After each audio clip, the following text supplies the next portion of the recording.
here of day 4. We do, again, have a Caitlyn plus Sona lane, though. So you have to watch out for the early turret pressure from Vulcun from that bottom duo lane. Or, you know, whichever lane they end up going in. Well, we'll see if Vulcun can make it work for them. All right, Peke did go with the teleport. He almost tricked us. No, he almost tricked you. You were doubting yourself. You were doubting yourself.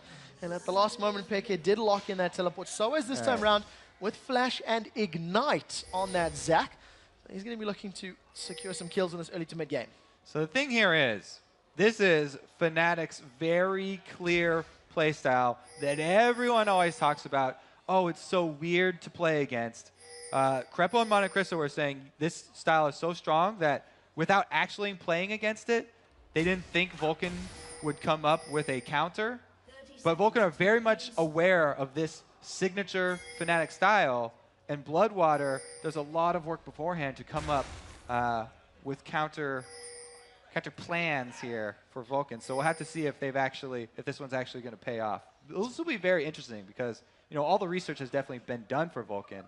Just can they execute? And this is going to be the first time that we're seeing Psycho Sid or ManCloud on Vladimir and Alessandro respectively here at Worlds.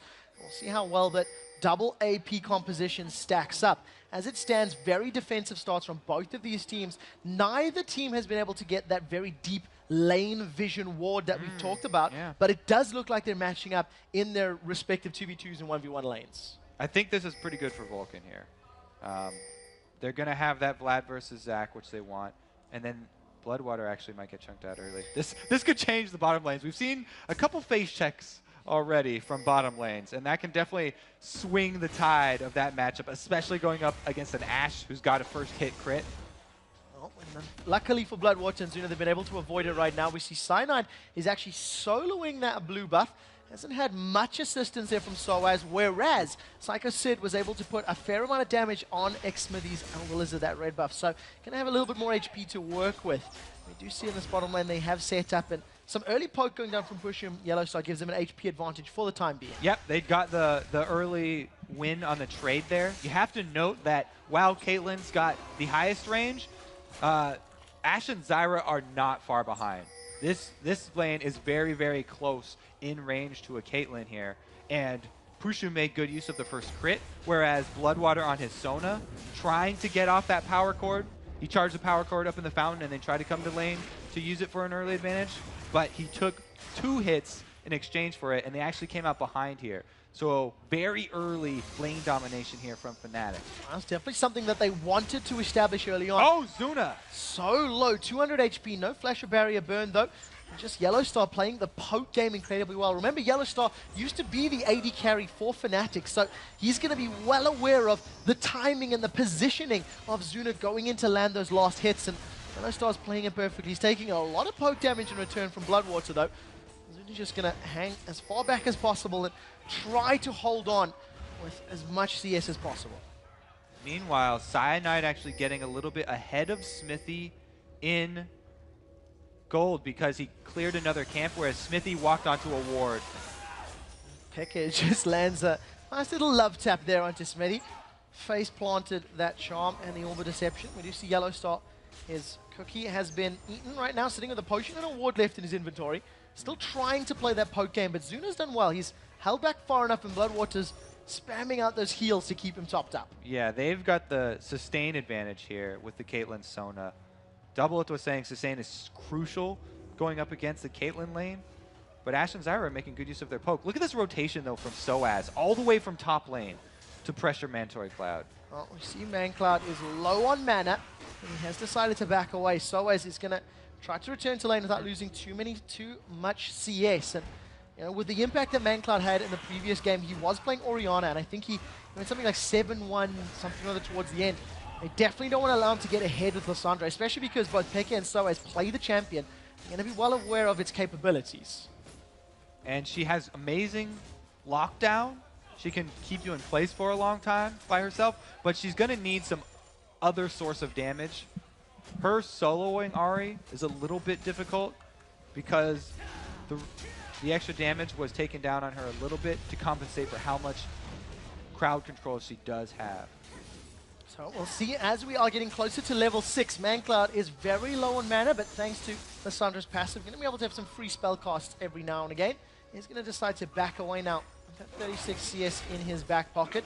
We'll see what he decides to pick up. We see Xmitty has already secured himself a pink ward after going back and going to try and get some vision control. A pink ward secured for ManCloud as well, so definitely placing some importance on this early game vision against Fnatic. They don't want to get caught up by those rotations and potential ganks that Soaz and Sun have already been looking at, trying to see if they can taste victory. Yeah, it's very uneventful early game here. Some more good wards coming out and some heavy jungle farming from Cyanide here. He is slowly getting a little bit ahead of Smithy.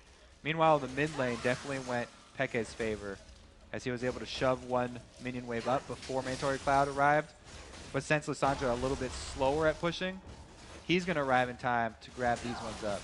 And we see a slightly different build here from Xpekezar. He's gone with that Chalice of Harmony, early magic resistance against Elise, Vlad, and Lissandra. That makes perfect sense. Yeah, double AP.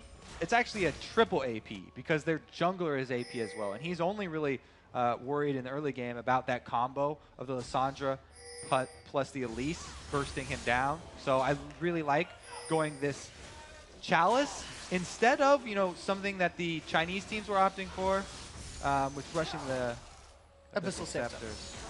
Charm's going out. That's the first one we've seen Peke miss. He got some decent damage on ManCloud as he's hanging out in the river. Right now, Push and Yellowstar are extended. That's they got the exhaust down. We see Xmitty has been rooted in place. Yellowstar's been able to save Pusher for a while. He does flash, gets away from the cocoon. Tower damage is there. The barrier bait is up. Now the tower turns onto Bloodwater. First blood is secured, but look in the background. Peke's used the teleport. He's been able to pick up one. Now barrier is down. Peke's low on mana. Zuna dropped to 150 HP. Final rush is going to be enough. Peke with the double kill, 3-for-1 to Fnatic. That teleport definitely paying off right now. He's able to turn that completely around. Even though first blood going to Vulcun, 3 kills for Fnatic, all assisted. And the first blood was secured with Bloodwater, the support. That's not ideal when it's your carries you want to give the gold to. Yellowstar and Peke trading as much damage on this tower as they can before their minion wave is taken out. And Peke hasn't even lost in form up in the top lane. Ignite is burning on Psycho Sid as Soaz is going to have his cell division. Not even going to get popped just yet.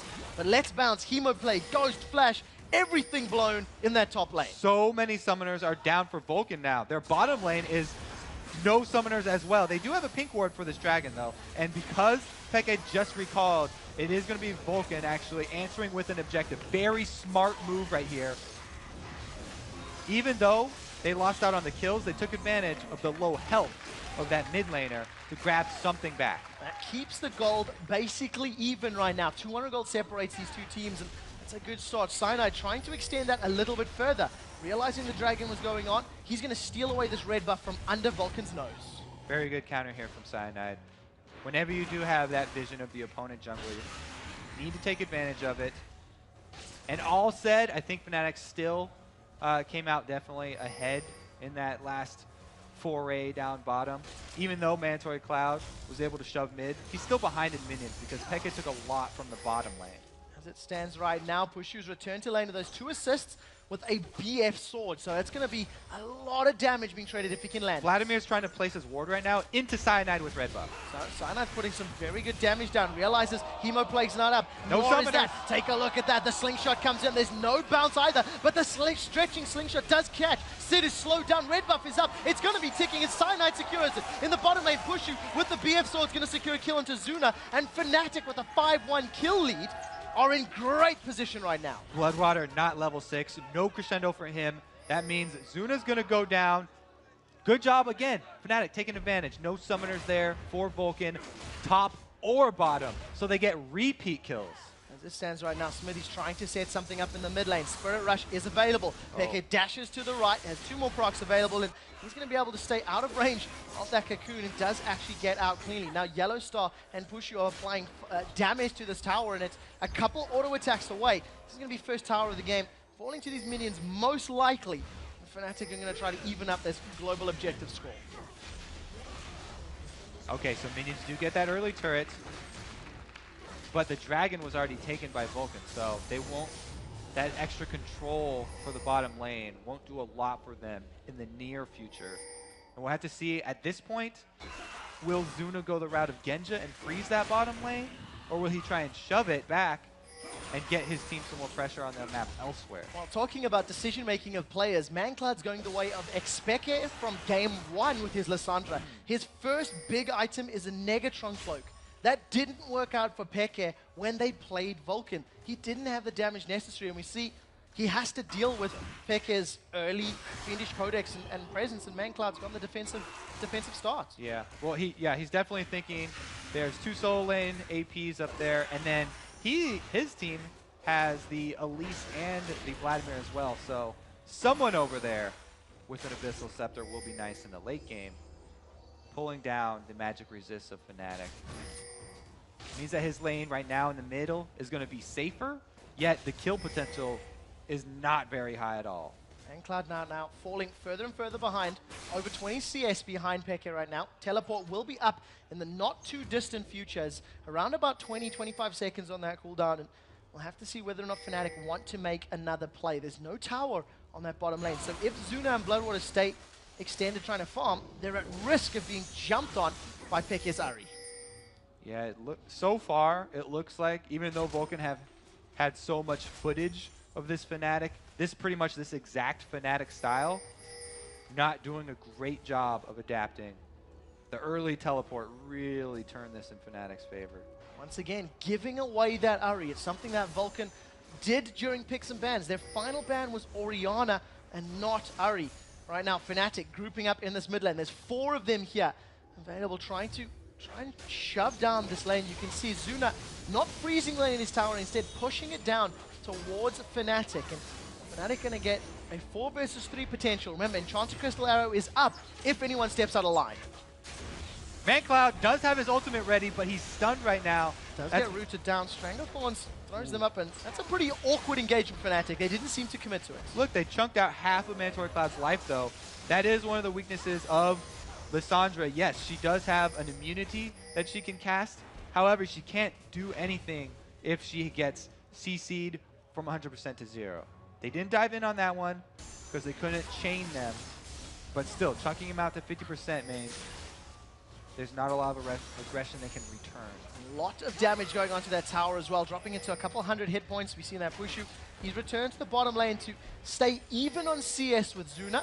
However, he's sitting on that pickaxe and BF sword, so significantly higher attack damage to the Vamp Scepter Berserker's Greaves that Zuna has to deal with. Now we see Sid and Soaz. They continue their island battle, as it were. Both of these top laners, for both of these teams, in fact, play that stick alone in the top lane. That's a crescendo into a Glacial Doom. Peke is going to Spirit Rush away. Oh, he's still alive. Cyanide. He survives. The Cyanide takes the ace in the hole. The Grasping Roots in the background locks up Vulcan. And in actual fact, it's Fnatic that pick up a kill. Here comes Soaz. Slingshots in. He interrupts Mancloud. Mancloud cannot get away with the Claw of Doom. It signals his doom.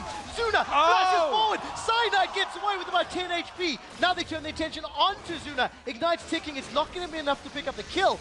But Fnatic grab 2, and all of a sudden, Peke wants to play with Psycho Sid. No Spirit Rush. Sid's going to get away. Sid will easily be able to ghost out of that. But the dive right there, where they tried to hold down Ahri, was the plan with Lissandra. They even used Crescendo for that as well. But a beautiful body block from Cyanide, saving Peke's life. And then there was just not enough damage with that Lissandra going Negatron Cloak early. Also, Cyanide was able to get out of that alive.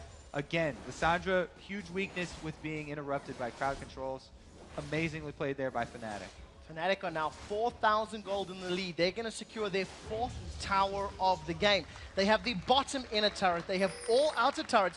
And Peke, even though he doesn't have teleport, he's going to be playing the split push role. Kobe, it's almost like you know how Fnatic play. Well, yeah. we talked about it before. Teams are very aware of this. It looks like Vulcan are trying to answer that split push with this dragon.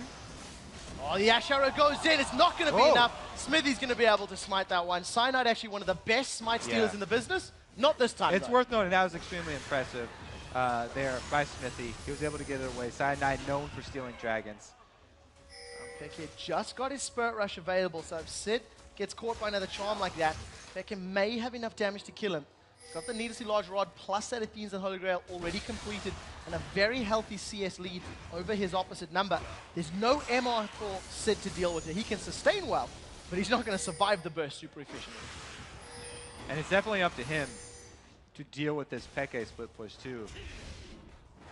So we'll have to see how that one turns out later and how the vision control of this Lizard side Vulcan jungle does turn out. Because right now, Fnatic are taking advantage of this Caitlyn bottom.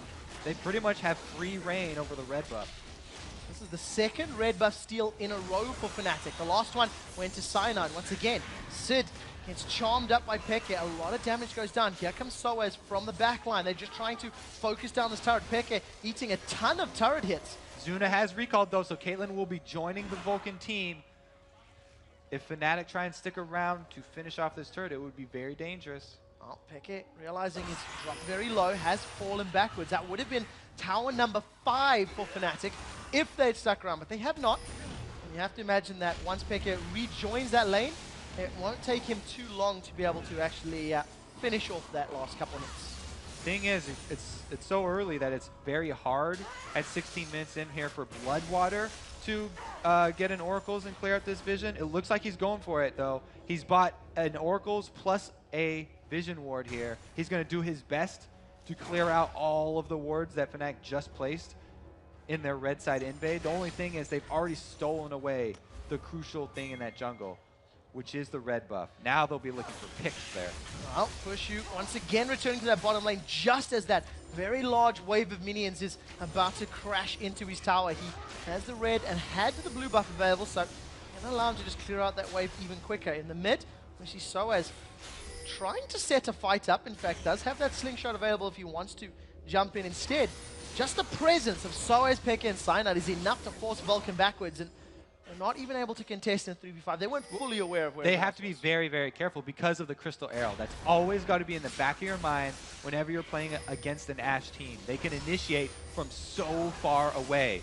Crystal Arrow into Elastic Slingshot. And we've already seen Pushu throwing out that arrow onto ManCloud the last time the mid tower was under pressure. Look at Yellowstar and Peke's positioning. With Flash and Spirit Rush available, Peke may actually just dive over a wall if anyone eats that giant enchanted Crystal Arrow. A bunch of wards going down trying to get vision. You can see this is what Fnatic are currently dealing with. It's just a matter of seeing who steps out of line first. Peke also has his Deathfire Grasp. So he's looking to 100% either Zuna or Bloodwater. He got the charm! Charm does land on Bloodwater. It's not going to be enough. First proc of Spirit Rush. I think it was used there by Peke. We'll see if he decides to continue in. Yellowstar's hanging around on the backside. Spirit Rush proc 2 is down. Glacial Tomb comes out. Now the arrow does catch Sid. That is immense. There's been no Hemo Plague yet. They've traded mid laner for support in mid lane. Now Sid forced backwards. The Hemo Plague was out, only catching Pushu. That's not going to be enough to kill him. Psycho Sid's going to be the next victim as we do see the Cell Division coming up. Cyanide has got a double kill in the background, and Zuna, the only member of Vulcan to survive. Fnatic now turn their attention to this mid inner turret. Zuna's still alive, but he can't defend against 4. Again, Vulcan used everything to burst down Peke there. They get him, but now they're going to get Ace. Cyanide jumps in. He didn't even use his Dragon Rage. Zuna now on the other side. Root comes out, not going to be enough. Stretching strike from Soaz finishes it up. That's a delayed ace from Fnatic and tower number 5 to stack it up. Cyanide trying to kick him back into the rest of his team. Okay, so they get Peke with the ult into the crescendo, into the Zyra knockup. Very good answer here from Yellowstar to counter all of the initiate that Vulcan put out. And that Zyra Stranglethorn just won them the engage. Knocked everybody up after Burning Crescendo, as well as the Ice Tomb. There was no more left for Vulcan. Vulcan basically became a flying team in that engagement. So many knockups coming in from Zac, from Zyra. They couldn't do a thing. Now ManCloud's trying to pick up his blue buff. We see Smithy. He does get chomped. Here comes Peke. DFG was used. Second proc of Spirit Rush. The third one still going to be used to finish off the blue. And that's another kill going to Fnatic. This time landing in Yellowstar's hands. 3-0-8. At this point, Peke also has all the things that he needs to be a solo split pusher. He's got his magic resist. He also has his Deathfire, which is the killing potential, but he's used everything in that last pick. Hemo Plague did go down. A good charm onto ManCloud. Now Glacial Prison is available, but you see ManCloud decides not to chase, decides to fall backwards. Pushu's going to land his last auto attack to secure tower number 6 and give Fnatic an even bigger gold lead. That's Around about 8,000 gold right now. It's actually Bushy taking the turn on doing that split pushing. Fnatic so far ahead, they can let their AD carry. Well, yeah, it's Peke down bottom pulling resources over to his side of the map. Very confident Ashe play right there because of the hawk shot, even though they don't have wards in red side anymore. Able to get another turret for Fnatic, and they are looking like they're going to run away with this one. Crepo and Monty may have been right there. Seeing the Fnatic playstyle is not the same as actually playing against it and practicing. I have to question Alessandro pick as well. It hasn't worked out for ManCloud. Alessandro pick as well. It hasn't worked out for ManCloud. So he's such a strong player, and you feel that maybe on other champions could have done more. Now, red buff is going to be secured here for Vulcun. This is the first one in 3 that they've been able to get their hands on. You see Pushu and the rest of Fnatic, they are pushing up the mid lane. Enchanted Crystal Arrow is available. As you see Yellow Star, he's clearing out wards at Baron, so keep that in mind. Now, Peke threw the charm out if ManCloud had landed, and it would have caught, but not this time. Now they've carried the Ashe Arrow down onto Smithy. He has no repel to fall backwards. Expeke does get locked up by the tube. Crescendo catches him and Pushu, which is immense. We do see that a great survive there as the Locket of the Island Solari keeps Peke alive. Now Pushu turns his focus onto Sid. That's 4 quick kills back to back to back, and that Locket keeping Peke alive. That's the tower down. This is going to be the inhibitor as well, and Fnatic may continue the push. That was very beautiful play there by Pushu, picking up those last 3 kills, going under the turret. But again, the Frozen Tomb into Crescendo onto Peke seems to be what Vulcun were having as the answer, and it did not work out. There's a surrender. Vulcun calling it quits at 21 minutes, 30 seconds. Fnatic now convincingly in the lead of Group B. And it's hard to find faults in the gameplay. Vulcun simply outplayed. The whole time that I was over there at Gamescom with you, watching Fnatic play live for the first time, and they kept on getting Ashe Zyra and Ahri or Fizz with teleport split push. Nobody really had an answer even over in EU. I don't think many teams are going to want to give them that combo again. Well, very first time Vulcun played them, they banned Ashe out.